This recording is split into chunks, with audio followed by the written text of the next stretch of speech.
Deal qui va venir nous parler de la série télé, de pas mal de bouquins. Ils sont là, ils vont se présenter et tout et tout. Oh. Je m'appelle Yannick Chazan, je suis membre donc de Tolkien Deal depuis quelques années, une dizaine d'années je crois. Et j'ai eu le plaisir d'avoir écrit cet ouvrage, le guide Tolkien.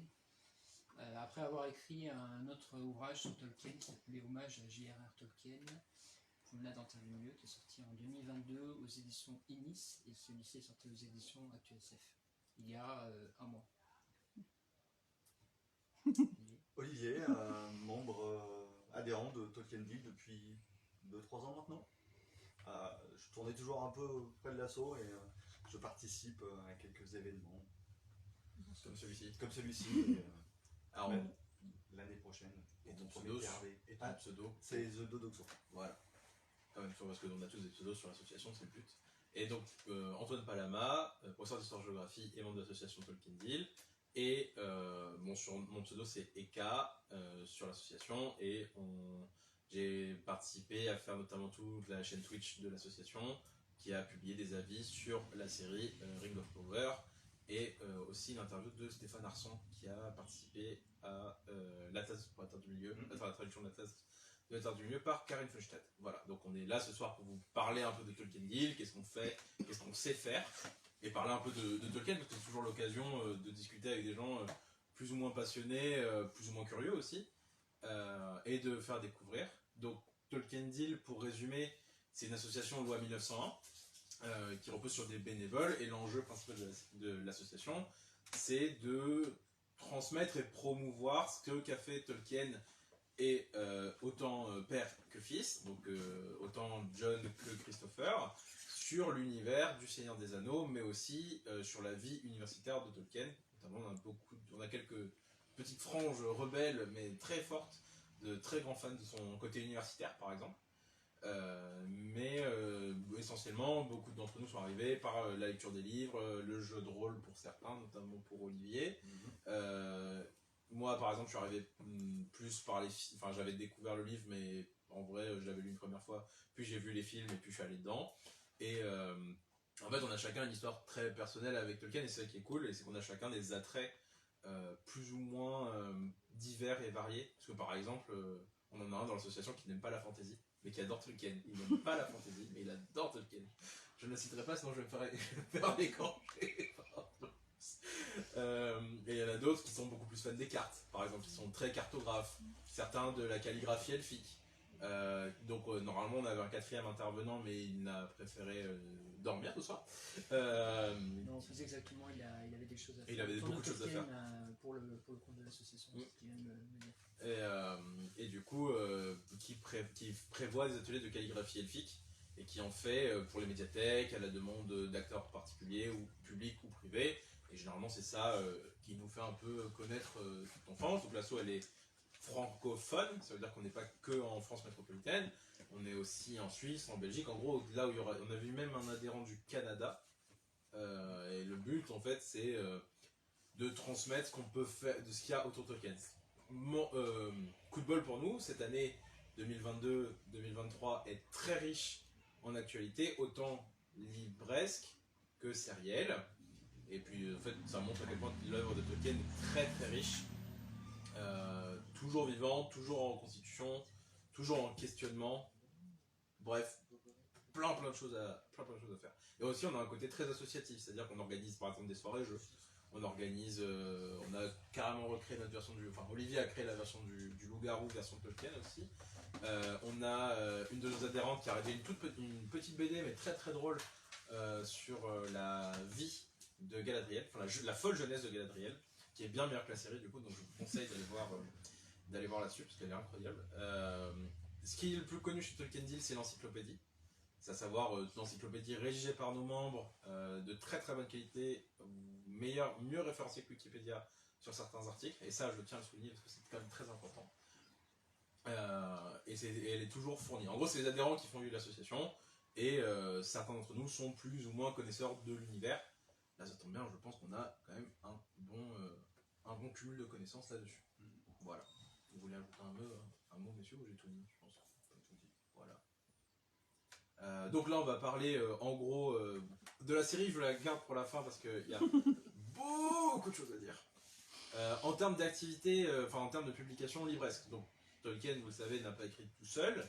Il a écrit notamment grâce, Le Seigneur des Anneaux tel que vous le connaissez aujourd'hui et Le Seigneur des Anneaux grâce à Christopher Tolkien, notamment qui a participé non seulement à la rédaction mais à la relecture, aussi à la cartographie, qui a relu les cartes, qui a fait un énorme travail de relecture. C'est grâce à Christopher qu'on a le Silmarillion, donc la grosse Bible, la Bible de Tolkien que vous voyez en format broché de l'édition illustrée qui était sortie l'an dernier, qui est plus abordable avec les dessins toujours de Alani, John O. C'est Alani ? Je crois que c'est Alani. Oui. Non, Ted Nasmith, pardon. C'est Ted Nasmith. On parlera aussi des trois grands, le Big Free des illustrateurs de Tolkien, parce qu'il y en a quand même pas mal. Et là, on a la publication en format de luxe, des contes et légendes inachevés, qui a un peu des fragments de récits que Tolkien avait laissés à l'état de brouillon, notamment, et que Christopher a rassemblé, publié en fait au nom de son père. Et d'ailleurs, édité par Christopher Tolkien, qui est vraiment littéralement le co-auteur de son père. Ouais, Exécuteur littéraire et littéralement testamentaire. Oui, parce qu'à la mort de son père, en fait, Christopher, qui était aussi un philologue réputé, universitaire de très haut niveau, s'est retrouvé en possession de 70 cartons, je crois que c'est le chiffre. C'est ça, ouais. Remplis de notes éparses, qu'il a dû effectivement classer, trier, ranger, corriger, quelquefois compléter, parce qu'il y avait des choses qui avaient disparu, il y avait des passages qui manquaient dans certaines histoires, donc il a fait un énorme travail, pas tout seul, hein, il a été aidé par Gaël Cave, entre autres, qui a donné lieu ensuite à la publication du Silmarillion, qui a permis effectivement d'étendre l'univers de Tolkien qu'on ne connaissait quasiment qu'au travers du Hobbit et du Seigneur des Anneaux auparavant. Alors, le Silmarillion était quand même l'œuvre de... c'était le truc qu'il voulait le plus publier. Voilà, quoi. mais c'était pas publié à l'époque. Voilà. C'est posthume. Ici, donc, dans celui-là, vous aurez donc des fragments de contes, notamment toute la romance entre Galadriel et Celeborn, et dans ce livre-là, alors qu'elle n'y est pas dans le Silmarillion. Non. Il y a toute une partie sur justement l'habitat de la Lorienne, comment le royaume de la Lorienne s'est constitué. Et il y a d'autres choses. Il y a un passage sur les Sistari, Oui, un passage sur les Palantiri. On a aussi quelques fragments sur les peuples qui ne sont pas les Druédins, par exemple, qu'on voit qu'à la fin du Seigneur des Anneaux, du livre, qu'on ne voit pas dans le film. Ce sont les hommes... les hommes des bois. Les hommes des bois sont très massifs. Très sauvages. Ouais. Qui sont que dans les livres. Donc c'est vraiment, si vous n'avez pas lu le livre, vous ne pouvez pas savoir. Et puis beaucoup de passages sur la Calabès, avec, sur Numénor. Sur Numénor. Sachant qu'il y a un autre ouvrage qui va sortir justement sur la Calabès et sur Numénor qui s'appelle justement La chute de Numénor, qui sort en anglais. La publication française est toujours inconnue. On ne sait toujours pas quand est-ce qu'elle sortira, mais voilà, il y a déjà un ouvrage de prévu pour l'Angleterre à ce niveau-là. Et du coup, on a dit que Tolkien n'était pas mort et que beaucoup de productions autour. Nous, on fait notre côté associatif, mais aussi un côté un peu plus merchandising, toujours sous le tampon Tolkien Estate, que vous voyez avec ce petit blason, qui est le blason de famille Tolkien. Donc, plusieurs cartes. On a eu les cartes du comté, on ne dit plus de la comté, malheureusement. Du comté. On a les cartes de la Terre du Milieu, en fait, on a les deux cartes de la Terre du Milieu, Ouest et Est, et on a maintenant celles du Beleriand qui sont celles du Premier Âge. Voilà. Carte grand format avec un petit livret explicatif des zones et illustré par John O. John O, ouais. De toute façon, il fait toujours les cartes, mais il fait toujours les cartes. C'était Ah oui, traduit les par cartes Pauline sont pas Hawking. là-dedans. Si. Les cartes sont... C'est plus. Les cartes sont pliées, elles sont dans un emplacement à l'intérieur. Et tout ce travail de retraduction et de traduction des des cartes a été fait par Pauline Hawking, qui vient d'arriver dans l'équipe des traducteurs de Tolkien, qui compte 5 ou 6 mois, je ne sais plus combien ils sont, qui a fait un gros travail ces derniers temps là-dessus. Je crois qu'elle a traduit aussi Les Contes Inachevés, oui, elle l'avait publié, ouais. Elle les a révisés. Oui, c'est ça. Ouais, c'est ça, révisé, c'est traduit par Tina Jolas et Voilà. Pauline Hawking. Pauline Hawking qui est très active aussi sur les réseaux sociaux en tant que streameuse Tolkien en fait. Ouais. Voilà. Donc voilà, donc, et ça montre en fait tout ça. Ah, on a Vas-y. oublié, pour la série, il y a eu la nouvelle édition du Seigneur des Anneaux, Qui sont là-bas. avec le petit bandeau vu en série. Illustré par Alan Lee. Alan Lee. Donc, C'est vrai qu'on les a pas. Il y a eu ça aussi. ah oui, il y a les Ah, et puis les étymologies. étymologies. Alors ça c'est important comme les étymologies. Effectivement, j'avais oublié les étymologies. Ça nous permettra d'aborder un point qu'on n'a pas trop abordé, à savoir Tolkien et les langues. Donc, le Seigneur des Anneaux, la fraternité, le retour du roi et les deux tours. Donc, C'est le numéro 3. ouais, dans l'ordre, voilà, Ouais. 1, 2, 3. Donc vous voyez, il y a le bandeau par rapport à la série des Anneaux de pouvoir. Ils ont agrandi la police, bref, il y a tout un retravail éditorial et on a un adhérent qui fait un énorme travail sur justement les publications livresques qui s'appelle Bergalmir, qui est une chaîne Twitch, qui a une chaîne YouTube et qui diffuse, qui présente vraiment toutes les éditions et les différences.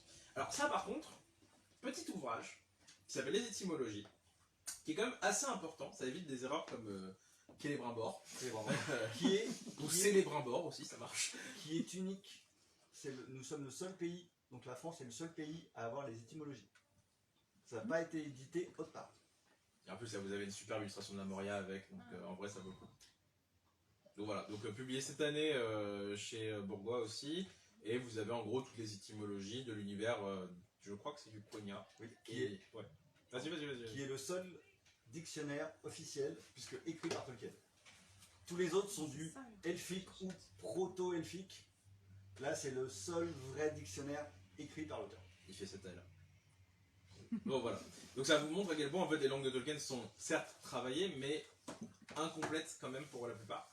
À chaque fois, la langue elle est toujours lacunaire, il manque toujours une grammaire, il manque toujours un peu de vocabulaire, il manque toujours un peu. Donc les gens réinventent ou se réaccaparent, se réapproprient. Et ça montre aussi à quel point Tolkien reste vivant en fait. C'est que son œuvre l'a dépassée, elle s'est réappropriée par d'autres. Avec une envie plus ou moins de garder le légendaire canon ou attaché à des valeurs, on va dire traditionnalistes, mais pas forcément très agréables à lire.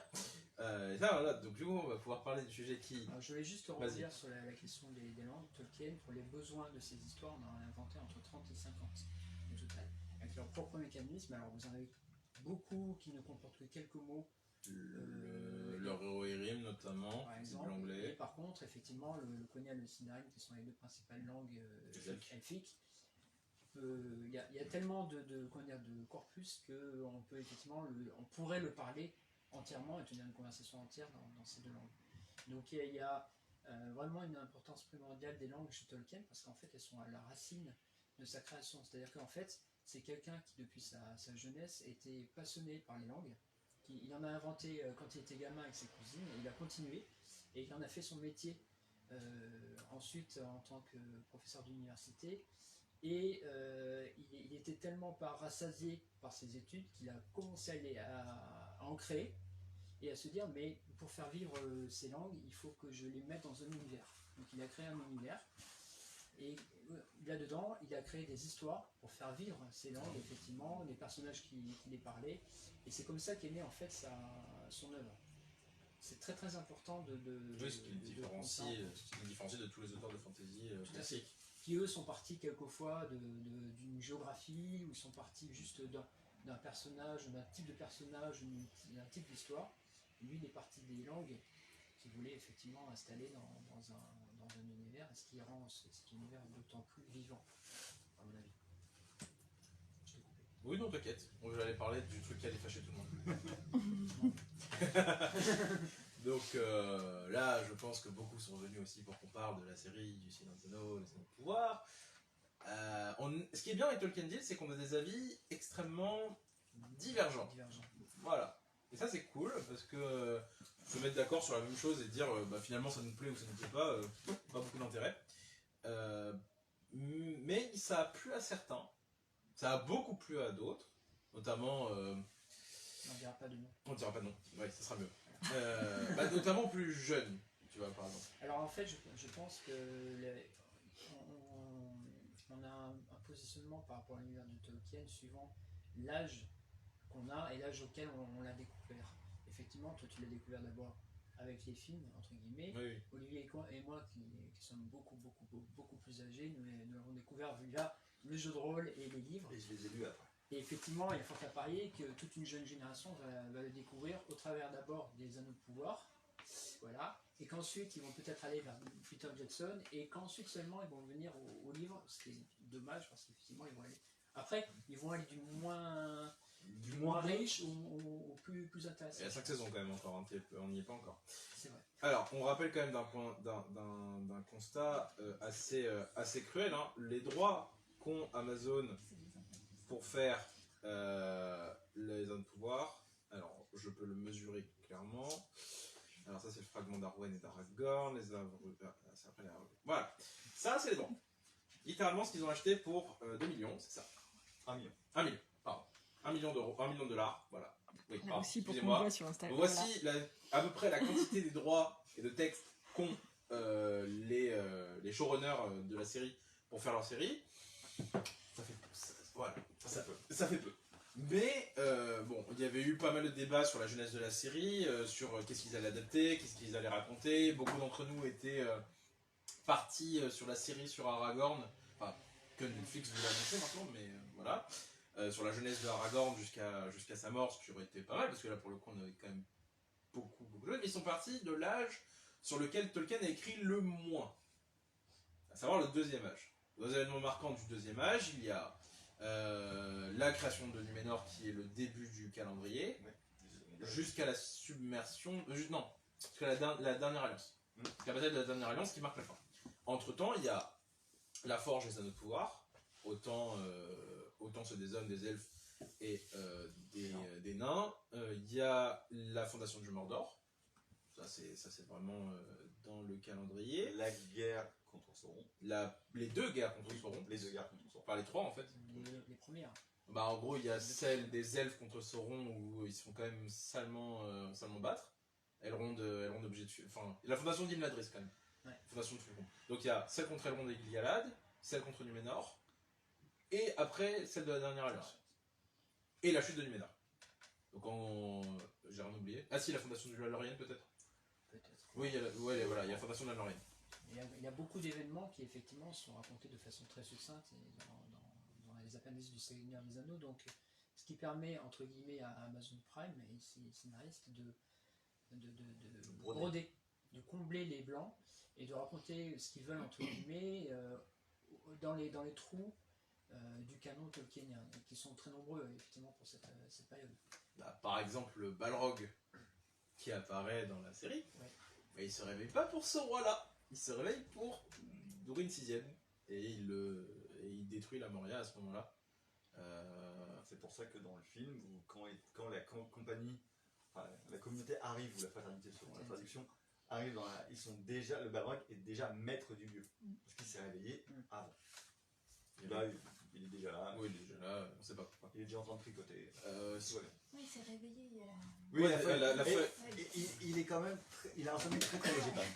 Pour un truc enfermé depuis des milliers d'années, ouais, quand même. Il y avait quoi d'autre comme. Alors, on va parler de Galadriel d'abord quand même. On peut parler de la chronologie, vite fait. Vas-y, Je pense que c'est important. Vas-y, fais la chrono, je fais Galadriel. Parce que il a résumé qu'entre la création de Numénor et la dernière alliance, le second âge fait 3400 ans. Ouais, c'est ça. Pour ceux qui ont vu la série, c'est l'épisode 3 ou le 4, j'ai un doute. Les bateaux partent de Numénor. C'est à la fin du 5e. C'est la fin du 5. Oui, parce que c'est le 6, oui. Ouais, c'est la fin du 5e. Bon, les bateaux partent de Numénor. Voilà, Les bateaux partent à peu près en 1000. Vous voyez, à peu près en 1000. Isildur est à peu près 200 ans, 250 ans quand il meurt. Donc on va dire que... Ressenti 14 quand même. non, je parle, pardon. Elendil. Elendil, pardon. Ah, Elendil, qui est donc le père, qui doit avoir 200, 250 ans quand il meurt à peu près. À tout casser. En tant que Numénorien, qui est déjà vieux. Ouais. Qui est déjà honorable pour un Numénorien. Surtout qu'il est parti à la guerre. Donc.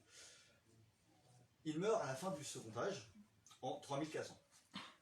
Donc entre le départ des bateaux en 1000 et la mort d'Elendil, il y a à peu près 2500 ans d'écart. Donc eux, ils ont fait, hop, c'est pas grave, c'est ensemble. Donc Et ils remontent vite avec leurs chevaux. Aussi, mais ça c'est un autre problème. Non mais juste la chronologie inhérente à la série, Ouais. ils ont tout regroupé. Donc Galadriel, vous croisez Isildur et Elendil, c'est aucun problème. Pour eux, il faut être conscient parce que nous, enfin moi en tout cas, quand j'ai vu ça, j'ai fait, on est mal parti. Est-ce qu'on parle des pieds velus ou pas On peut aussi partir des hobbits qui sont Garfoot. Les Harfoot, pardon. les pieds velus qui apparaissent effectivement dans la série. Ils existent hein, pour le coup, j'ai Tolkien. Hein. T'as vérifié? Ouais. Parce que On a un article Harfoot. la première, oui, mais oui, d'accord, mais s'ils étaient là à cette époque-là, je n'en suis pas si sûr. Bah, en fait, on ne sait pas parce qu'il n'y a pas de.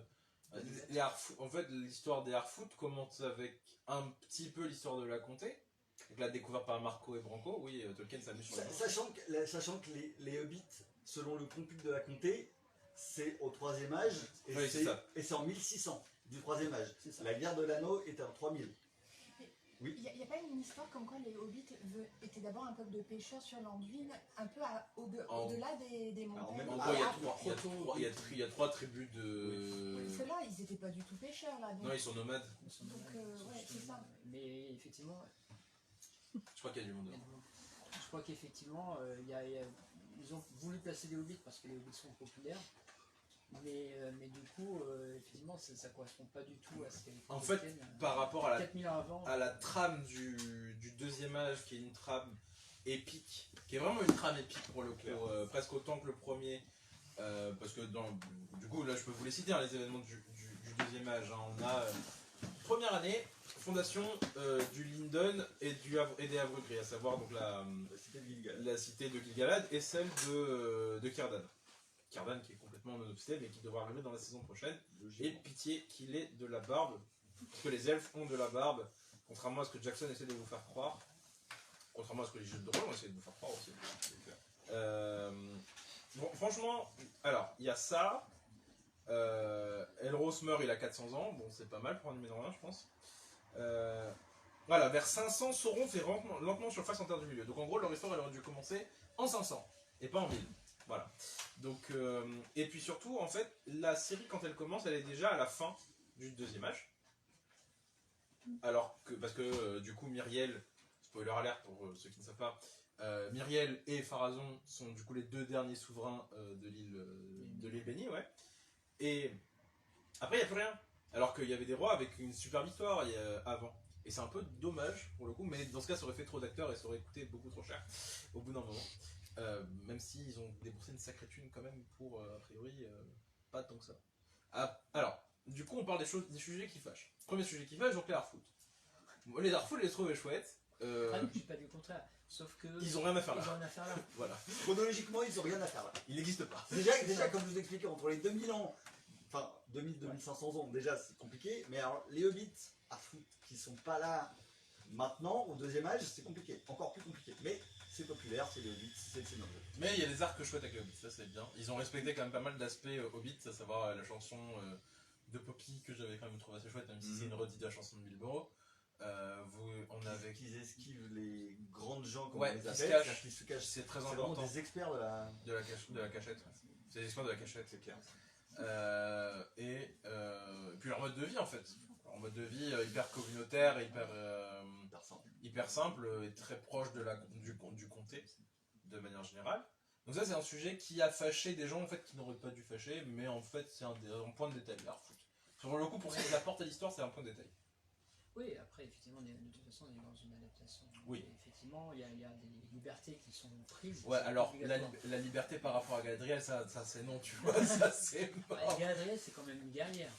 Elle a quand même participé à des batailles dans sa jeunesse. Mais Donc ça, ça c'était me- bien de voir ça, de la voir un peu comme ça. Le problème, Oui, on va pas Voilà. que casser la série. non, mais non, non, ça il y a faisait du des- bien il y a des- d'avoir un peu ce. C'est un Non, personnage parce que, fort et c'est ce qui habillée est en c'est l'un des rideau points pendant positifs. 3 tomes, c'était bien, elle était calme et tout On ça. va parler des choses bien après. Mais voilà, d'accord. On évacue les choses qui fâchent d'abord. alors, donc parlons-en de Galadriel en guerrière. En effet, Galadriel, dans l'histoire que Tolkien a rédigée, c'est une femme. En fait, c'est une femme avec. C'est le personnage. Donc dans les enfants d'Ilúvatar, c'est donc les elfes et les hommes. C'est le deuxième personnage avec le plus gros ego du monde. Voilà. Le premier est un homme, ça ne m'étonne personne. Enfin, c'est un elfe d'abord, mais c'est mon elfe préféré, donc du coup, il fallait que j'en parle. Ouais. Donc Galadriel, c'est le personnage avec le deuxième plus gros ego de la Terre du Milieu. C'est quelqu'un qui veut, alors qu'elle est à Valinor, qu'elle est la princesse chérie de son père, Finarfin, c'est la fille de Finarfin, ouais. Elle veut se tailler un royaume. Elle veut sa part, elle veut ses terres à elle où elle peut diriger, Mais contrôler, ses régner. frères aussi, hein. Ils l'ont, après, mais ils n'ont pas l'envie de régner. Ils règnent parce que ce sont des princes. Donc il y a Finrod, Felagund, qui meurt tué par Sauron. Angrod et Agnor ne règnent. Enfin, si, ils règnent, ils ont des tout petits royaumes, mais ils sont tués assez vite. Enfin, ils meurent au Doriath et il manque quelqu'un. Au Redress. Il manque au Redress. Et lui. Il succède voilà. à l'un d'autre. Voilà. Donc il sert pas à grand chose. Là où Finrod est le seul en fait frère qui compte, c'est pour ça qu'ils l'ont montré dans la série. Finrod ne meurt pas. Enfin, si, il meurt contre Sauron, mais pas vraiment. Donc, pas comme ça. Pas comme ça. Mais donc avoir fait une femme guerrière, oui, c'est une femme guerrière, ça respecte le canon. Le problème c'est son ego. Elle est censée elle est censée ne plus avoir cet ego parce qu'elle s'est mariée. Voilà. À quelle est borne, qui est juste insinuée en une phrase.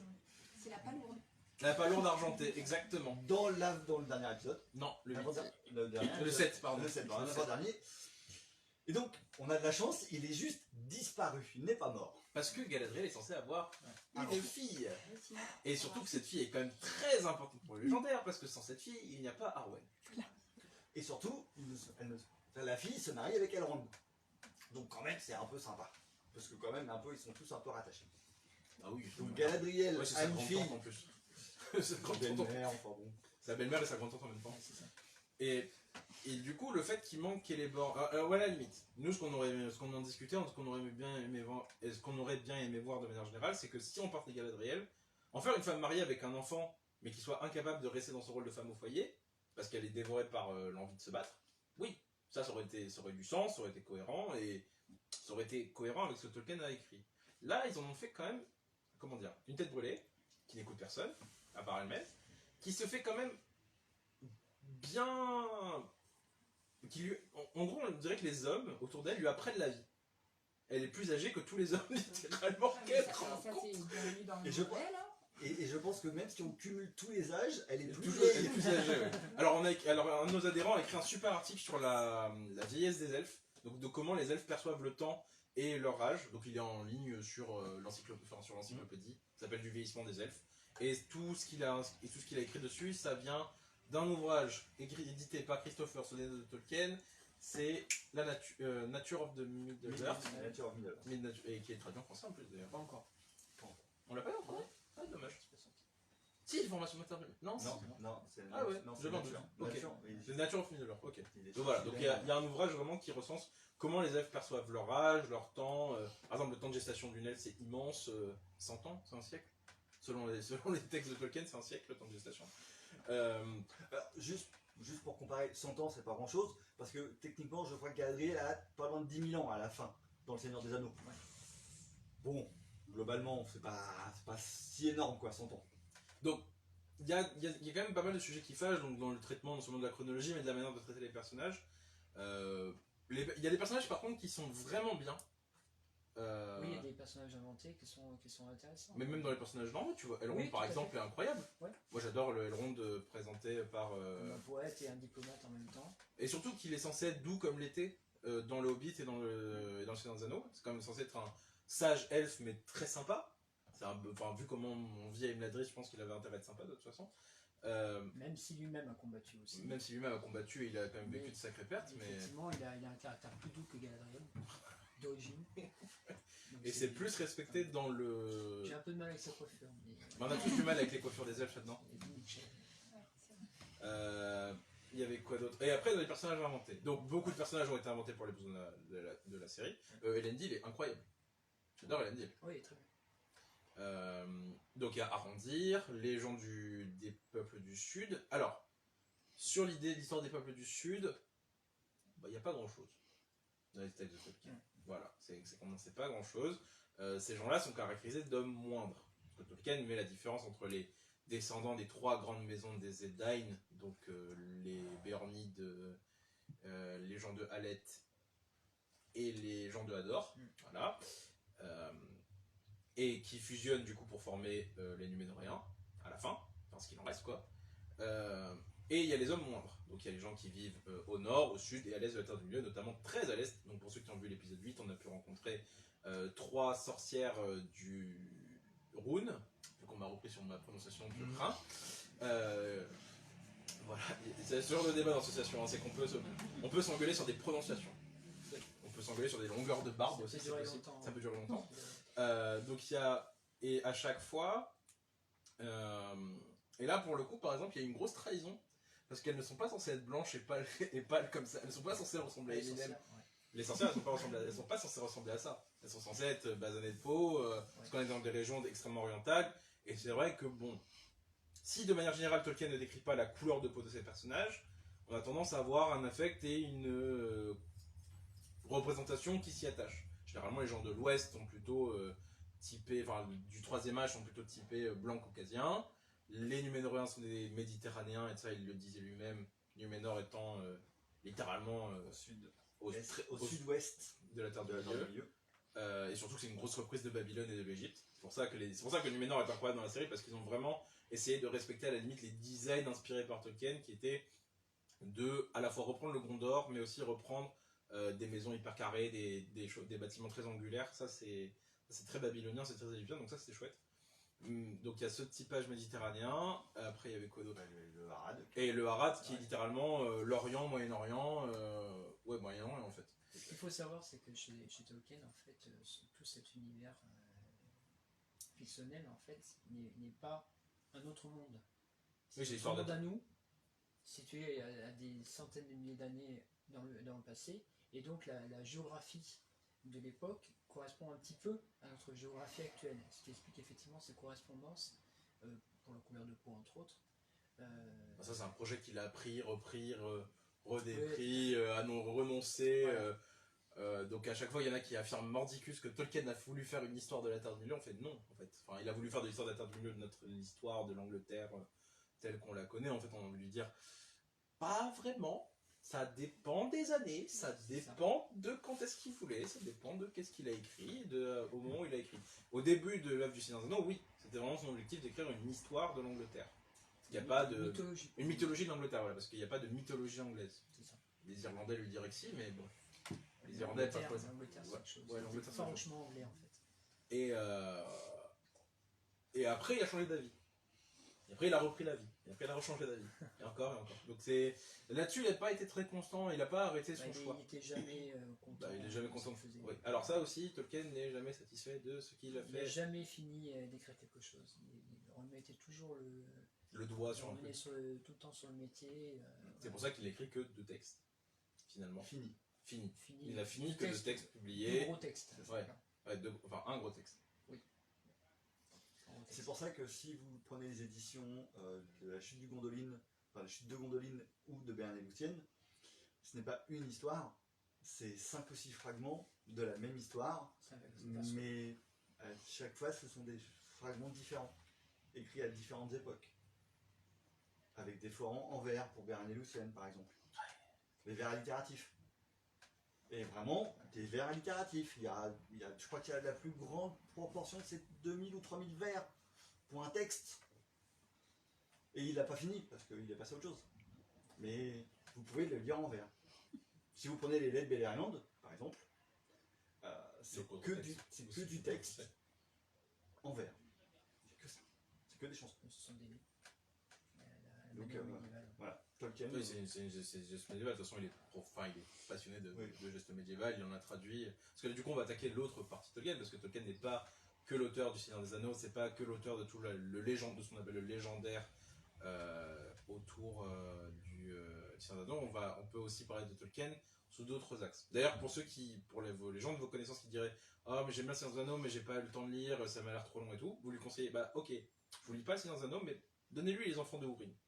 Et là, il va pleurer. Voilà. Et ça marche tout le temps. Qui est un grand conte, un des premiers grands contes du trois Premier grands Âge, qui est une histoire finie, écrite complète par Tolkien et terminée par Christopher, qui est une histoire complète, le tragique selon Tolkien, tragédie grecque, et c'est magnifique. C'est magnifique, c'est triste, mais c'est magnifique. C'est magnifique. Bah, disons que tu pleures plus à la fin de Hourin qu'à la fin du Seigneur des Anneaux. C'est ça. Ouais, je n'aimais pas autant. Alors, donc Tolkien, c'est aussi quelqu'un qui a écrit énormément pour ses enfants. Le Hobbit est né parce qu'il écrivait à son fils, pas Christophe, à ses enfants lui. Et donc il écrit d'autres choses. Par exemple, il a écrit Rover Random, qui est l'histoire d'un petit chien Rover qui va sur la Lune, qui est aussi publié en français. Et qui est un texte extrêmement chouette, pardon. C'est le soir, ça suffit. Et Rover, le petit chien, c'est le personnage préféré du petit-fils de Tolkien. On lui a pu lui poser la question. Il n'aime pas le personnage légendaire, il aime Rover, qui lui rappelle son enfance. Il y avait quoi Qui d'autre? est tiré d'une anecdote où, quand ils étaient à la plage dans le sud de l'Angleterre, Michael, le troisième fils, perd son jouet préféré, qui est un petit jouet de chien. Et la famille le cherche pendant des heures et des heures sur la plage. C'est un jouet malheureusement en plomb gris, sur une plage de galets gris. En Angleterre où il fait Gris. C'est compliqué. Et donc, Tolkien, pour consoler son fils, il lui a écrit une histoire. Rover Random. Pour Noël, on a toujours le conseil des lettres du Père Noël, qui sont juste incroyables parce que c'est lui qui les écrit Et qui les illustre. et qui les illustre. Parce que c'était un illustrateur en plus d'être un écrivain. Bah, c'est même un illustrateur avant d'être un écrivain. Complètement Didacte. Non. Maman, d'accord, mais il a pas suivi de formation. Oui, il n'a pas suivi de formation cours classique. Ouais. Voilà. Donc, Et sa mère est vénère en vrai. C'est clair. Et vous avez aussi les contes de Monsieur Bliss, enfin de Monsieur Merveille, Mr. Beast, ouais. qui est aussi une petite histoire illustrée sur Monsieur Merveille avec sa voiture. Et le texte a été enfin réédité depuis 2 ans, parce que ça faisait 10 ans ou 15 ans qu'il n'avait pas été réédité, je crois. Et ce sont les mésaventures et les contes extraordinaires de Monsieur Merveille, avec sa belle voiture jaune Et son beau chapeau. et son haut de forme, qui est un texte très très très drôle, et magnifiquement illustré par Tolkien. Et de l'autre côté, on a le côté beaucoup plus sérieux, beaucoup plus académique, qui est le côté universitaire, parce que Tolkien est avant tout un universitaire, c'est aussi un traducteur. Il a traduit du coup Gauvin et le Chevalier Vert. Donc il y a une traduction de Gauvin et le Chevalier Vert en anglais par Tolkien. Alors celle-là, elle n'a pas été traduite en France, mais pour la voir en anglais, elle est assez aride. Alors, en vrai, c'est plus Sir un... Gawain. Ouais, Sir Gawain. Ouais. On a une traduction de La Mort de Arthur, une traduction de Beowulf. Qui était l'un de ses textes préférés, qu'il a beaucoup inspiré pour créer son légendaire. Et il nous manque quoi? C'est tout, hein? Il y en a d'autres. mais ça, ce sont les principaux. Oui, c'est ça, ces 3 grands principaux textes qu'il a traduits, en plus de son texte universitaire de la féerie, qui est en fait l'extrait d'un colloque qu'il a donné à l'occasion d'Oxford, et qui est vraiment un chouette texte aussi. Vous avez aussi du conte de fées, qui est très très sympa. C'est une série de... Qui va être publié en plus avec la feuille de Nigel. Ah, qui va avec la feuille de Nigel, ouais. Qui est un recueil de 5 ou 6 titres qui sont complètement hors légendaire, donc vraiment une histoire de prince, de paysan qui devient prince. À la fin, vous avez une histoire autobiographique de feuilles d'un peintre qui doit dessiner un paysage, mais il n'y arrive pas. Bizarrement, Tolkien qui écrit des textes qui ne les finit pas, complètement autobiographique. Je sais plus ce qu'il y a. C'est une mise en abîme de sa propre. Il y avait Tom Bombadil, un petit passage. Les aventures de Tom Bombadil, genre le personnage que tout le monde veut voir à l'écran mais qui n'apparaîtra jamais. En tout cas, pas sous cette forme. Jamais. Tolkien ne veut pas qu'il apparaisse à l'écran, de toute façon. Il a dit dans Seigneur des Anneaux, pour le Seigneur des Anneaux, on voulait adapter Tom Bombadil pour... je crois que c'est l'adaptation des Beatles qui lui a fait dire ça, ou celle de Bakshi, je sais plus. Mais il a dit que si Tom Bombadil ne servait à rien, ne le mettez pas. Donc, du coup, en fait, on peut lire le Seigneur des Anneaux en sautant le passage de Tom Bombadil, ça change pas grand chose. Donc voilà, donc Tolkien c'est quelqu'un qui est riche et qui fait produire aussi une publication assez importante. Le Seigneur des Anneaux restant le roman préféré de Anne Besson, qui était là hier. On a aussi Vincent Ferré, qui est notre archidiacre à tous. Loué soit Vincent. Loué soit Vincent. Vincent Ferré étant le responsable des traductions de Tolkien chez l'éditeur, donc chez Christian Bourgois, et directeur chez Brajlon aussi. Directeur de collection.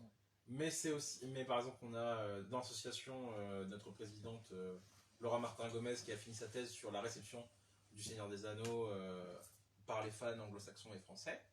Et du coup, c'est une production quand même assez importante et assez riche.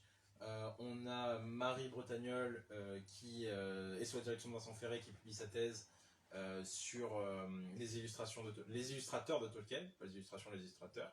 Pardon Marie. On a quoi d'autre en univers? On a quelques gros spécialistes de la langue, notamment Damien Bador, qui a participé à l'exposition Tolkien à la BNF. Il y a le monde des Hobbits qui est là, je crois. Qui a été corrigé par Druss. Je sais plus. Oui, il était devant. C'est des gens de l'association aussi qui ont participé. À la correction. Ouais, c'est Druss et Zelf, je crois, qui ont participé. Je crois, ouais. Donc, on a quand même une biographie assez vaste. On a des gens quand même encore passionnés par une œuvre qui est à la fois protéiforme et en même temps adaptable toujours. Parce que je crois qu'on n'aura jamais autant de production sur les Seigneur des Anneaux que lors de ces 5 prochaines années. Ce qui est quand même assez incroyable, c'est que Tolkien est mort il y a 50 ans. Et qu'on a 50 ans cette année. Et que la BNF a fait l'exposition la plus réussie de son histoire il y a 2 ans. Et que ça. 2019. Bah non, 2020, ça finit en 2020. Ça fait 2020. Ouais, 2019-2020. Et en fait, il y a encore des inédits. Oui. The Nature of Middle-earth qui est sorti en anglais il y a 2 ans, qui n'a pas encore été traduit, qui Voilà. sort des textes inédits. Fall of Numenor. Ouais. Il y a des inédits. Des inédits. Ouais. D'accord. Je crois qu'il y a un peu d'inédits. Ouais. D'accord. Et il y a l'essai sur l'auteur anglais là, des 1600. Sur Maurice? Non. Il avait fait tout un essai, il avait écrit tout un essai pour qui venait Chaucer. Chaucer. Ah. Et en fait, ça n'a jamais été publié, sauf en anglais. Non, c'était même pas publié en anglais, il s'était découvert il y a 3 ans, je crois, dans les cartons de la bibliothèque Bodleian. En gros, sur les 70 cartons, il doit en rester environ 40 encore. Voilà, il doit en rester 40 ou 50, voilà. donc Tolkien n'est jamais mort et ne mourra pas avant un bon bout de temps. Alors Christopher a contribué à la promotion de l'œuvre de son père quasiment jusqu'à sa mort. Le dernier livre qu'il a dirigé, je crois qu'il est sorti il y a à peine 2 ans avant D'abord sa sa mort, disparition. c'est Gondolin. C'est Gondolin, et il disait alors qu'il avait achevé effectivement d'éditer la partie la plus importante de l'œuvre de son père, mais pas la totalité. Effectivement, il y a encore beaucoup d'inédits.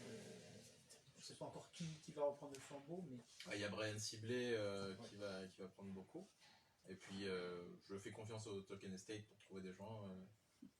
Pour moi, de la famille. Bah non, pas forcément, mais des gens passionnés. Ouais, John Garth. John Garth va participer, c'est une grosse chose. Donc voilà, donc il y a plein de choses autour de Tolkien, je pense qu'on en a fait le tour. Il y a plein de choses en France qui se font autour de Tolkien. Par exemple, en Bretagne, vous avez le Festival des Terres de l'Unique à Ploie, qui est la seule convention dédiée à Tolkien en France. On a aussi des dates commémoratives de l'œuvre de Tolkien qui se font avec des événements dans toute la France, en ligne ou en présentiel. Par exemple, on a le Hobbit Day qui est bien. Qui est fini, Qui est le 22 fini. septembre. C'était le 22 septembre, pardon. Et on a le... Pour l'anniversaire de Frodo et Bilbo, Voilà. le 22 septembre. Et on aura le Tolkien Reading Day qui se fait le jour de la chute du Mordor, 25 mars. le 25 mars. 2019. Il y en a qui ont visé sur le sujet. Donc le 25 mars, on a une soirée généralement consacrée à la lecture d'extraits sur un thème précis plus ou moins. Et on a le jour d'anniversaire de sa naissance ou de sa mort. Ouais. Voilà, on peut célébrer les deux. On peut célébrer les deux. Voilà. Peut-être revenir sur la série, parce qu'on a bien divergé. Tu veux, si tu veux, mais ça... Non, mais on était parti sur la série. Non, mais si tu veux. Avec des choses qui ne fâchent pas maintenant. Bon, on peut commencer par les choses qui fâchent pas. C'est On beau. revient sur les choses qui Non, fâchent pas. alors, les choses qui fâchent pas, c'est beau. C'est beau. C'est graphiquement, c'est magnifique. Graphiquement, c'est Que ce soit les décors, les costumes, les lumières. les lumières. Pas les coiffures. Mais ça, c'est juste parce que t'aimes pas les coiffures des elfes, mais sinon, celles de Numénor sont incroyables. Les costumes. C'est cauchemar, moi. Non, mais Myriel, Galadriel. Oui. Bon, déjà. Dorine. Dorine. Bon, le problème, c'est que Dorine, il y a beaucoup de barbe. Dorine a beaucoup de barbe, mais c'est stylé. Juste sa prothèse sert à rien, mais en vrai. Ça, c'est le problème des C'est le nains. problème des nains. C'est le problème des nains jacksoniens. Ouais. Ils ont trop de nez. Les orques. Les orques. Ah oui, ils sont... Les orques sont incroyables. On retrouve les orques du Seigneur des Anneaux, c'est-à-dire des vrais hommes sous les costumes. Hadar.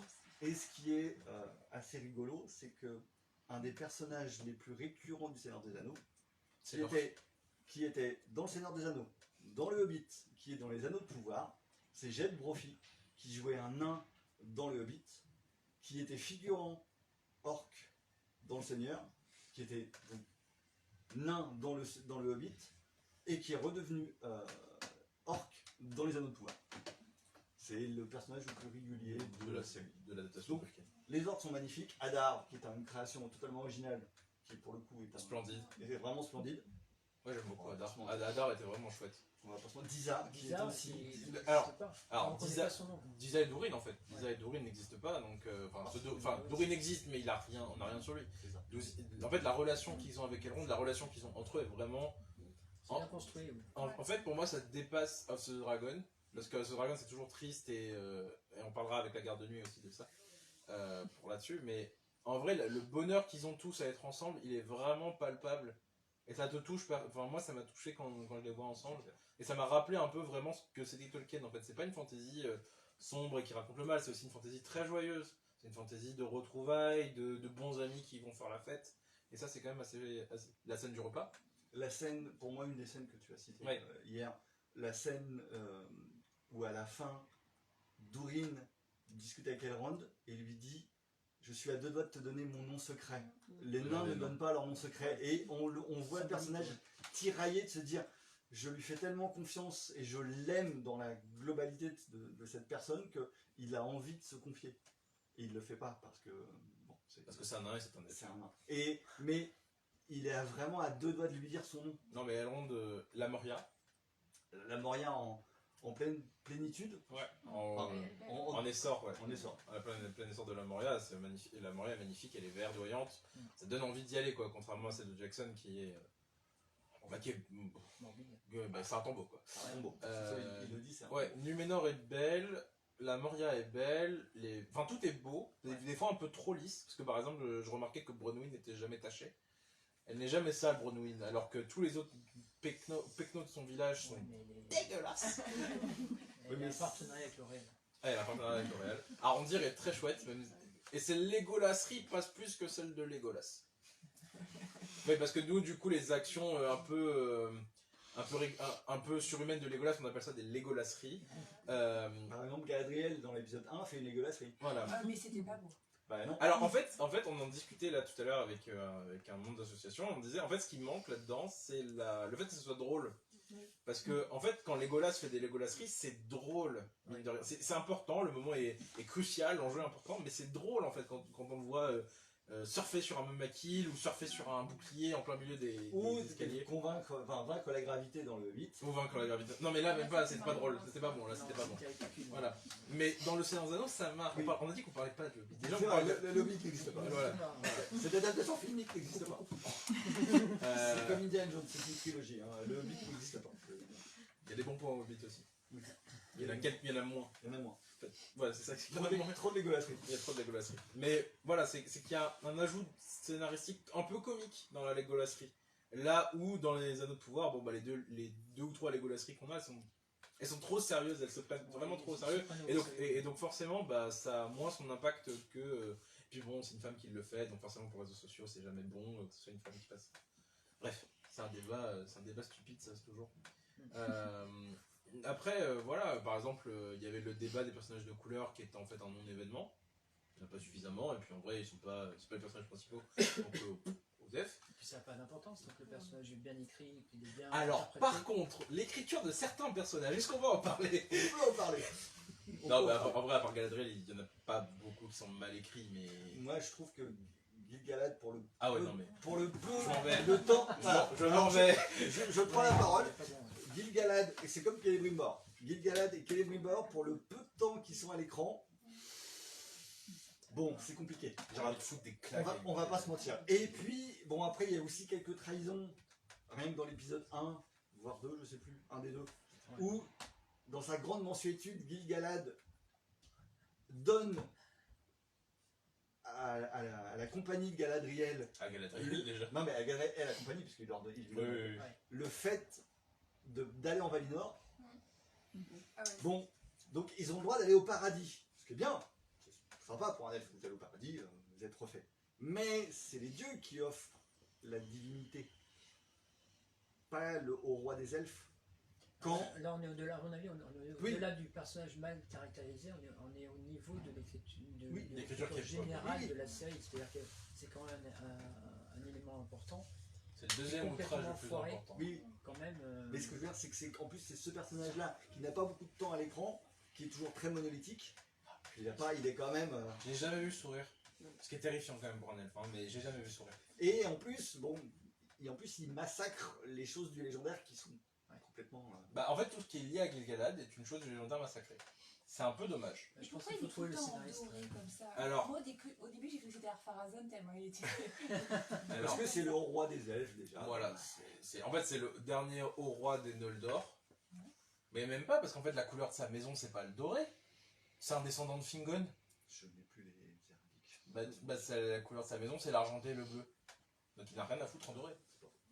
Pardon, il n'a rien à faire en doré. Il n'a rien à faire en doré, mais on lui a mis le doré comme couleur royale, comme couleur qui passait. En fait, il ressemble à un empereur romain, littéralement, quand il bouge. Ah oui, non, mais finalement, la seule partie de Gil-galad qui est bien réussie, c'est à la toute fin. C'est quand il refuse d'écouter Halbrand. Quand il refuse de suivre quand il considère l'offre de Celebrimbor et que Celebrimbor lui dit en fait, si on va suivre les conseils d'un humain pour faire les anneaux, là il agit avec tout son mépris elfique, il dit on va suivre les conseils de quoi. Voilà, ça c'est.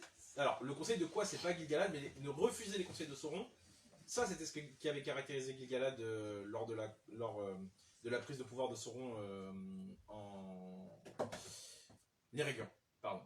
Ouais, c'est ça. Donc quand Sauron corrompt les... Alors là, on spoil les saisons d'après. Ouais. Quand Sauron... déjà, il y a une déchronologie Oui. totale, donc bon, c'est pas grave. Non mais. Quand Sauron arrive voir les elfes, il va voir Gil-galad, et donc Elrond qui est son page, et Celebrimbor. Galadriel est beaucoup trop loin, il en a trop peur de toute façon. Et il dit, moi j'ai des dons, parce que je suis Anatar, le seigneur des dons, et si vous voulez, je vous échange mes dons et on fait quelque chose ensemble. Elrond et Gil-galad disent, non, on n'en veut pas, tu nous inspires pas confiance, on te refuse. Là où par contre, Celebrimbor, qui est aussi quelqu'un d'aussi égo-dimensionné que son grand-père, qui est Fëanor, qui est le meilleur de tous les elfes, Fëanor, créateur des trois Silmarils, Voilà. Pas trois Silmarils. qui a inventé le Silmaril, qui a inventé le Mithril Duracell aussi, on peut en parler. Et donc Celebrimbor, qui est dans l'optique de créer un objet aussi grandiose que son grand-père était capable de faire, se dit chouette, il y a de l'aide. Donc ensemble, ils créent les 9 anneaux des hommes, les 7 anneaux des nains, ils les distribuent. Sauron se dit ah bah cool, j'ai un piège pour capturer tout le monde, je vais faire mon anneau unique. Il manque juste les elfes. Eux, ils sont en déclin, c'est pas un problème. Et pendant ce temps, Celebrimbor, tout seul, sans que Sauron ou Halbrand ne les touche, fait les 3 anneaux. Qui sont pas beaux. Mais graphiquement, ils sont moyens. Ouais. Ceux de Jackson étaient meilleurs. Mais Oh, si, c'est bon. ouais. Donc, les anneaux des elfes sont censés être purs, intacts, intouchés. Et Sauron est censé avoir touché des anneaux qu'il a corrompus. Sauf que ça marche pas sur les nains parce que leur nature est incorruptible. Ça marche sur les hommes parce que l'homme est faible. Voilà. Mais sur les elfes, normalement, il n'a pas d'emprise. Par contre, utiliser les anneaux des elfes fait que l'unique risque d'avoir une emprise sur eux. C'est ça, en fait, la tragédie des anneaux de pouvoir. C'est que les anneaux des elfes sont censés conserver la beauté de la Terre du Milieu, sont censés conserver la beauté elfique, en fait. Là où les utiliser les condamnerait parce que l'anneau, en fait, peut avoir une emprise sur eux. Parce que c'est littéralement écrit sur l'anneau qu'il est là pour tous les dominer et tous les lier, dans les enfers les emmener. Enfin, dans les ténèbres de Mordor, les lier et les garder jamais là-bas. Donc il y a une menace dessus, mais sauf que les anneaux des nains, ils n'ont pas été construits. Les anneaux des hommes, ils n'ont pas été construits. Et la manière dont la série a raconté les choses, là, Halbrand, il va pas revenir en fait. Donc il est obligé de prendre une nouvelle apparence, il est obligé de prendre un nouveau visage pour aller séduire les elfes. Donc ça, c'est à voir s'il va on va enfin avoir un Anatar ou pas, quoi. Mais ça fait partie des points un peu décevants. On a eu Sexy Sauron.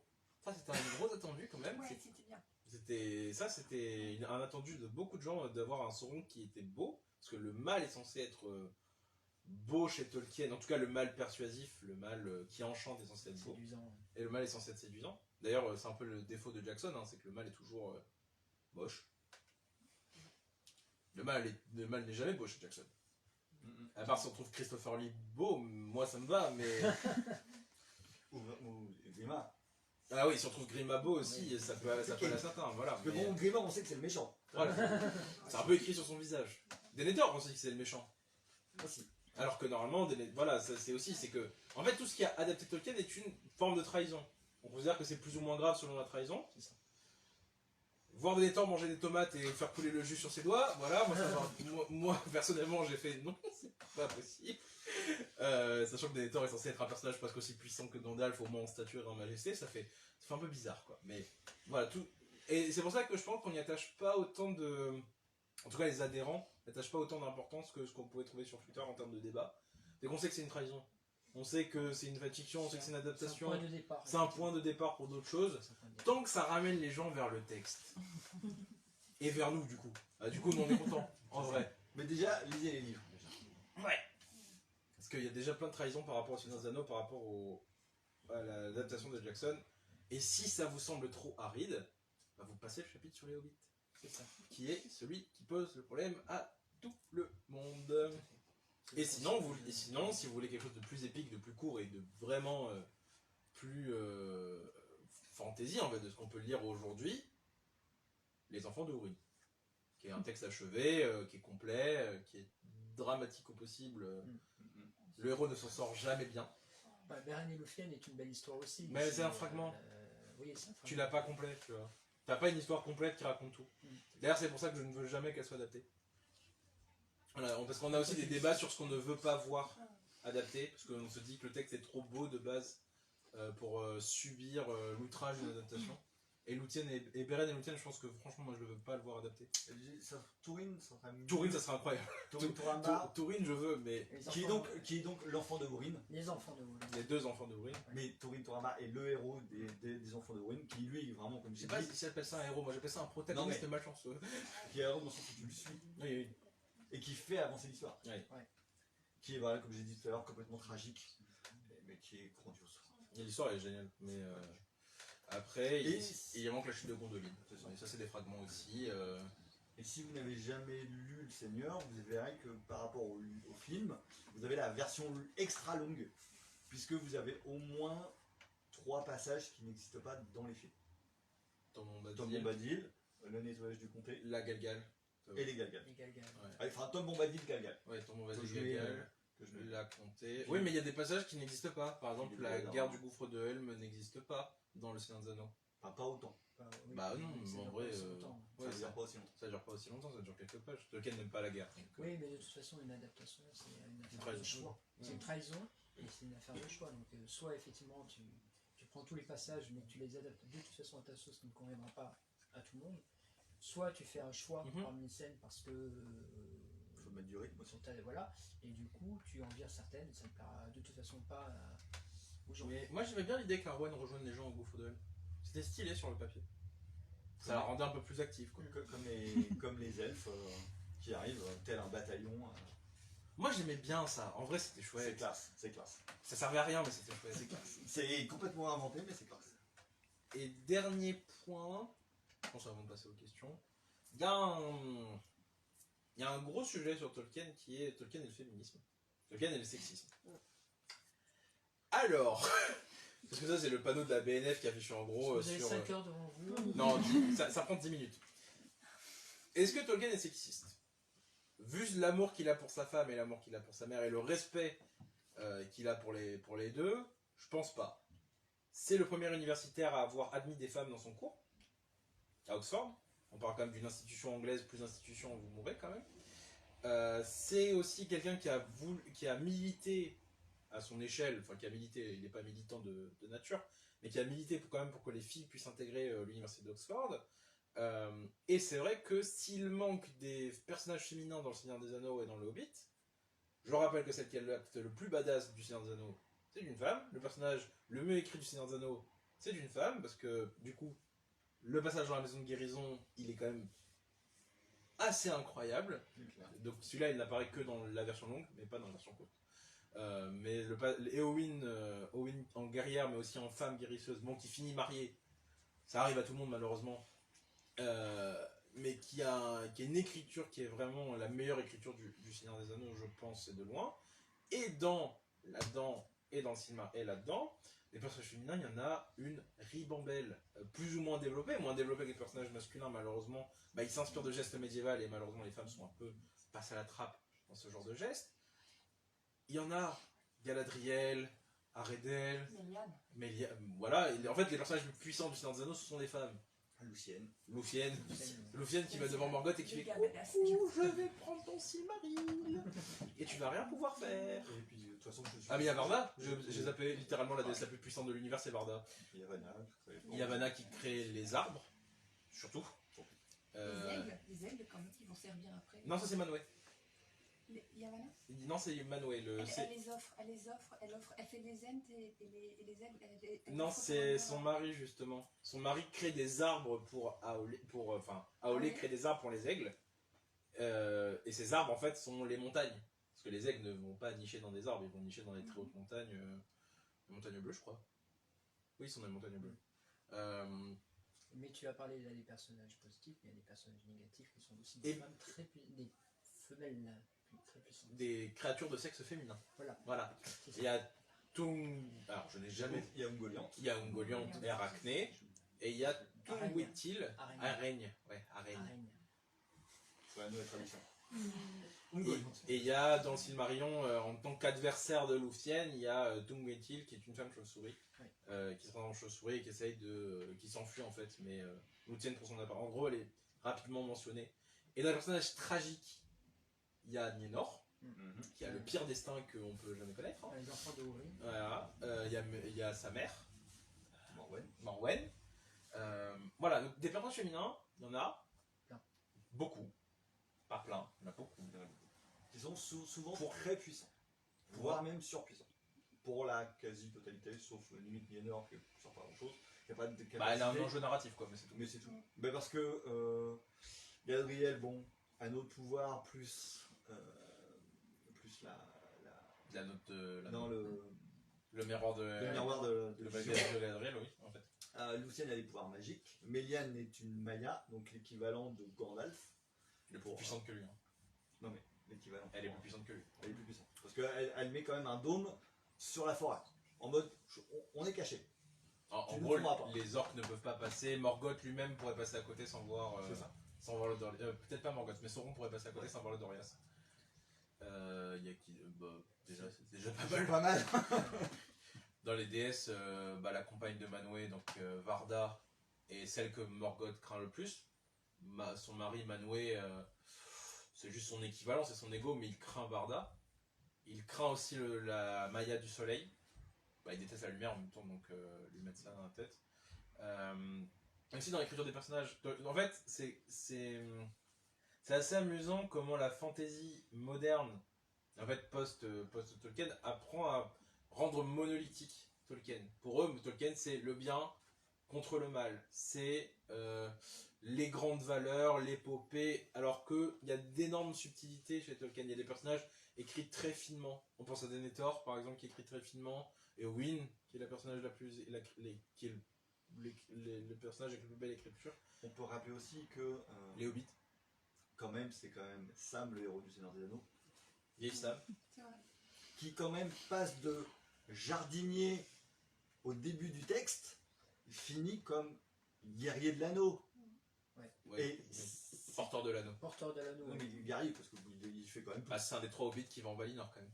Donc bon, Oui, spoiler alert, Sam va au paradis. Gimli aussi d'ailleurs.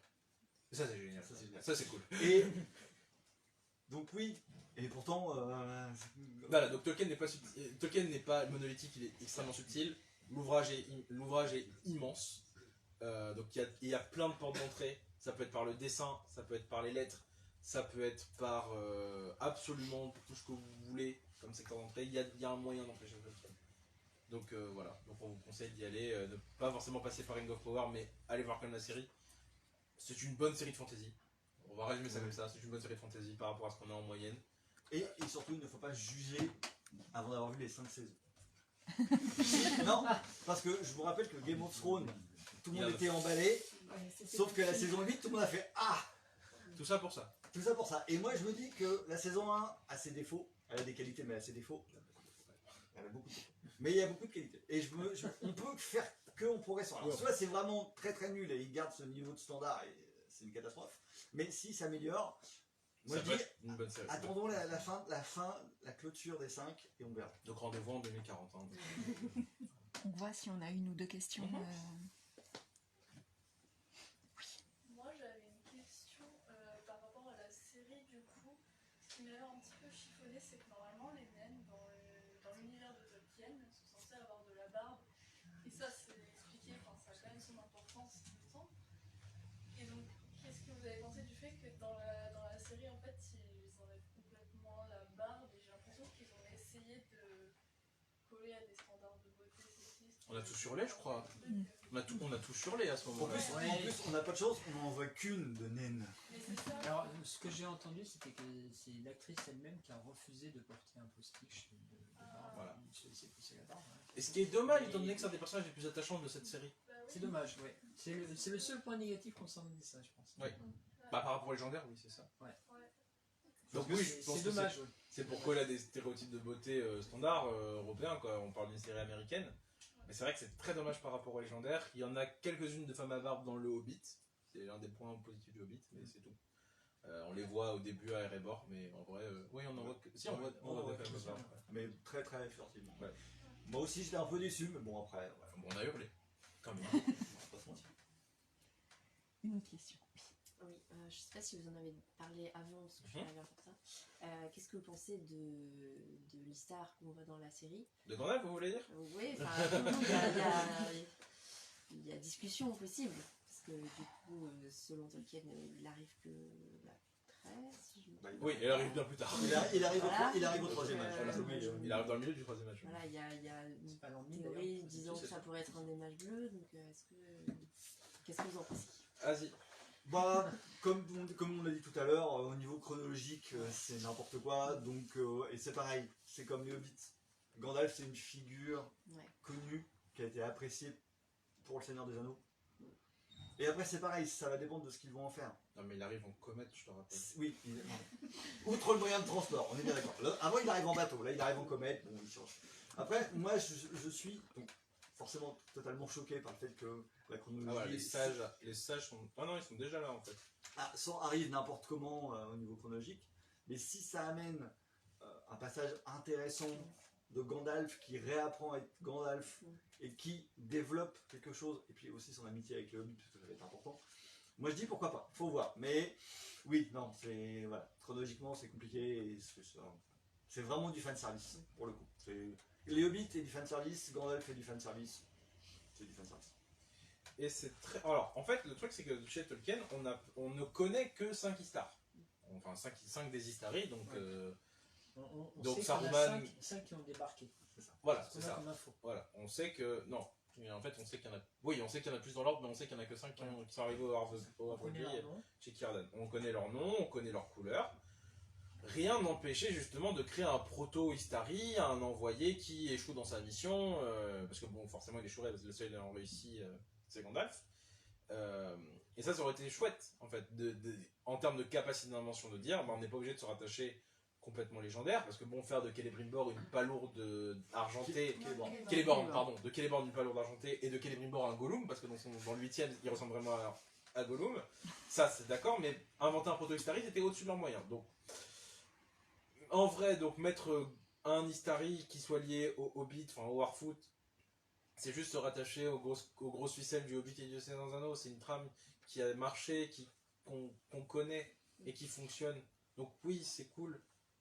C'est pas très intéressant narrativement parlant parce que en fait, l'arc des Harfoot est très mignon, mais narrativement parlant, il n'apporte Rien. pas grand-chose, voire rien. Le seul point qui serait intéressant, c'est si Gandalf tombe sur les autres, donc les 2 mages bleus qui sont à peine cités, Qui doivent aller au Rhin. qui doivent aller techniquement aux runes, Aux runes.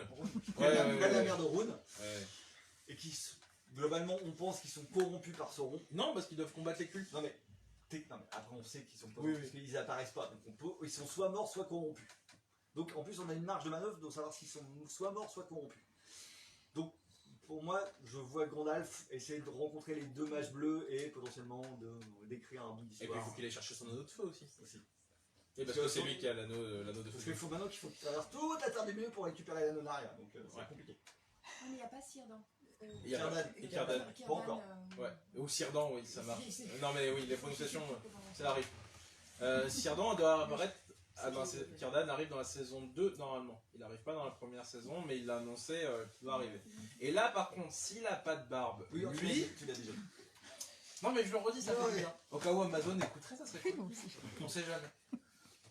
Donc, coucou Jeff. Coucou Jeff. Dis-lui en anglais. There's no beard. This is a riot. Voilà, donc. Et en plus, les elfes doivent avoir de la barbe, il n'y a pas que. Enfin, Círdan est décrit comme le seul elfe avec de la barbe, mais en vrai, je pense qu'on a. Oui, et puis au bout de 10 000 ans, ils peuvent avoir un peu de barbe quand même. Elle ronde avec une belle barbe là, moi j'aurais trouvé ça stylé quand même. Voilà. Est-ce qu'il y a encore une question? Oui. Vous avez dit qu'ils avaient acheté les droits sur une toute petite partie. Ouais. J'ai- C'est des appendices, oui. Mais du coup, si ils respectaient la chronologie, ça leur poserait pas de problème justement Ah, si respecter la chronologie, ça serait démentiel. Le problème, Ouais, c'est que, comme je l'ai dit tout à l'heure, je sais pas si vous étiez arrivé, Si, si. donc on a 1000 à peu près quand les bateaux partent, et on est à 3000 quand Elendil est censé naître. Oui, mais justement, si, est-ce que le fait qu'ils aient pas acheté les droits sur grand chose, ça ne leur interdit pas d'être trop fidèles à l'œuvre? Ils peuvent quand même respecter les jalons, il y a quand même des jalons importants. Là, des fois, les jalons, Ils sont un peu mieux. ils En sont, fait, ils sont un peu loin. Le problème de la série, enfin ça on le verra avec du coup la post-prod et.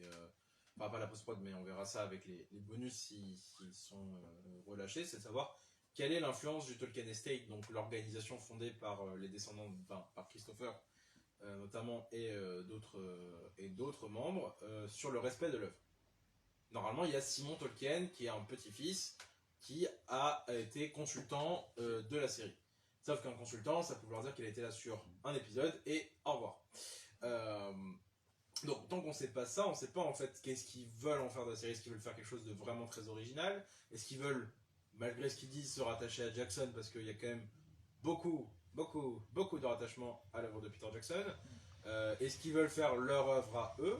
Ce qui est tout à fait entendable et tout à fait possible dans un âge où on n'a pas beaucoup de dates en fait, littéralement, il y a 150 ans où il n'y a rien d'écrit. À partir du moment où les premiers navires numéroréens apparaissent en Terre du Milieu et la fondation de l'Eregion par les Noldor, il y a 150 ans. Il y avait de quoi faire.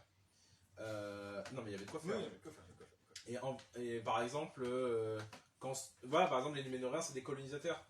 Nous on s'attendait sur une série avec la colonisation de la Terre du Milieu par Numénor, avec justement la fondation des derniers royaumes elfes et leur chute. Et là ça aurait été chouette. Là pour l'instant on a une pseudo-histoire qui part de Galadriel. En fait ils ont fait l'adaptation d'une œuvre fantasy classique, ce qu'on a fait sur The Witcher par exemple, qui est dans le même veine, on parle du personnage, pour apporter l'histoire. Le problème c'est que chez Tolkien ça ne marche pas comme ça. C'est l'univers qui apporte l'histoire qui est censé nous être délivré, surtout au deuxième âge, où les protagonistes ne sont pas moteurs de l'action. C'est pas les protagonistes qui vont motiver le déroulement des événements. Les événements se déroulent et on les lit comme ça. Donc forcément, il y a il y a un faux raccord par rapport à la lecture. Est-ce que c'est dérangeant? Non. Est-ce que c'est grave? Il y a des fois oui, mais bon, on s'y fait. C'est ça. Par exemple, on le met dans l'arbre au cou et on s'y fait. voilà. Le mithril, il y en a ailleurs en fait, il n'y en a pas qu'en Moria. Déjà. Et tout le monde sait Enfin, tout le monde. Tous ceux qui ont des forgerons un peu doués de leurs doigts savent travailler le mithril. À Numénor, il y a un gisement. Donc il y avait de quoi faire un commerce avec Numénor, ce que les elfes ont fait pendant des siècles pour récupérer du mithril par exemple. Si le mithril était le fameux métal Duracell dont on avait parlé. Non mais moi ce truc ce truc dans le train, mais. Non mais c'est aberrant. C'est vraiment aberrant. Il y a ça et Gil-galad. Ça, c'est les deux plus grosses trahisons que la série ait jamais faites quand même. Parce que. Ça, on en a parlé 2 heures donc sur notre chaîne Twitch et l'épisode est sur YouTube. On a parlé 2 heures de pourquoi c'était autant une aberration que Gil-galad donne le droit à Galadriel de rentrer. Parce que en fait, c'est littéralement détruire tout le principe des elfes. Littéralement. Mais bon, ça je vous laisse regarder ça. On a fait 3 épisodes là-dessus sur la série. Pour résumer, non 4 épisodes pour résumer les 8 épisodes. Tous les 2 épisodes. Ouais. Bon, en tout cas, si vous avez d'autres questions, de toute façon, vous pouvez retrouver Tolkien Deal a un super forum où vous pouvez discuter avec tout le monde. On est sur les réseaux. Voilà, On a ils sont Facebook, présents. Twitter, on a Discord. un Discord, Très actif. Voilà. on a un Instagram, Ouais. on a un forum Une et un chaîne site. Twitch. Il y a la chaîne Twitch qui est récente et qui vient de commencer, où on fait quelques émissions là sur la série. On va en faire une dernière cette semaine, en fait, en fin de semaine. Et après, on verra d'autres concepts, par exemple, qu'est-ce qu'on pourra faire. On est en train d'en discuter justement. Peut-être sur combien les gens de l'IHE. Bah, ça, c'est plutôt Bergamer qui va s'en charger, il va faire une vidéo dessus, tu vois, par exemple. Ouais. Voilà. Et voilà, c'est ça le truc associatif, c'est qu'on a plein d'interlocuteurs différents. Et juste en complément, quelque chose qui n'a pas été dit au début concernant l'association, on a aussi une revue. Ah oui. Alors. Bah, Ça y est, j'ai lancé. ouais. Alors, en gros, on a Ça une s'appelle L'Arc et le Home. une revue annuelle, plus ou moins annuelle, Ouais. qui s'appelle l'Arc et le Home selon les publications, qui est à chaque fois sur un thème précis. Alors, malheureusement, on ne peut pas le vendre en librairie parce qu'on n'est pas censé faire des revenus. Mais ça nous aide quand même. Et en gros, on a 9 numéros, 7 séries, 7 thématiques et 2 thématiques mais hors série. Qui sont commandables directement sur le forum ou via nos réseaux sociaux ou sur notre Discord, ouais, pratiquement. C'est plus sur le forum. En fait. Et voilà. Et en fait, c'est des numéros qui comportent des articles universitaires plutôt d'explication et aussi des nouvelles, des dessins, des petits jeux aussi, enfin plein de choses. Et des reviews sur les sorties Tolkien. Et des reviews aussi sur les sorties Tolkien. Et bien sûr fait par les membres de l'association. Ah oui, tout est fait. Mais tout est fait. Bénévolement. Super. Donc, voilà. Et pour Merci. ceux qui veulent visiter et faire signer Voilà. un guide Tolkien par Yannick, bah voilà. Il est là. Merci. Merci à vous.